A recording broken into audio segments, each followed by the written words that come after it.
आणि आता बातमी आहे आदित्य ठाकरे आणि प्रसाद लाड यांच्यातील खुमासदार किस्स्याची। प्रसाद लाड आणि आदित्य ठाकरे विधान भवनामध्ये जात असताना सुनील प्रभू यांनी प्रसाद लाड यांचा हात पकडला आणि तेही रुद्राक्ष घालतात असं आदित्य ठाकरे यांच्या निदर्शनास आणून दिलं आणि त्यावेळी हिंदुत्व स्वीकारतात वाटतं अशी कोपरखळी आदित्य ठाकरे यांनी लगावलेली आहे। प्रसाद पण आता वापरतो रुद्राक्ष बदल होऊ शकतो।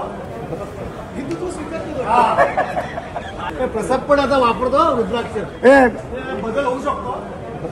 हिंदुत्व स्वीकारतो प्रसाद पण आता वापरतो रुद्राक्ष बदल होऊ शकतो। हिंदुत्व स्वीकारतो प्रसाद पण आता वापरतो रुद्राक्ष बदल होऊ शकतो। हिंदुत्व स्वीकारतो प्रसाद पण आता वापरतो। नाही त्यांनी मला गंमत म्हणून विचारलं की भेटूया का, तर मी त्यांना गंमत म्हणून विचारलं चला लिफ्ट मध्येच भेटा ना, म्हणजे बातम्या परत सुरू होतील असं काही।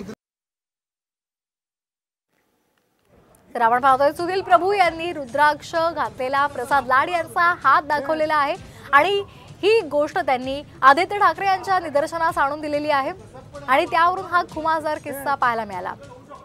विधिमंडळाचं सध्या पावसाळी अधिवेशन होत आहे आणि या पार्श्वभूमीवर अनेक अशा खुमासदार घटना घडत आहेत आणि आज प्रसाद लाड यांनी रुद्राक्ष घातलेला होता आणि त्यांचा हात सुनील प्रभू यांनी आदित्य ठाकरे यांना दाखवलेला आहे।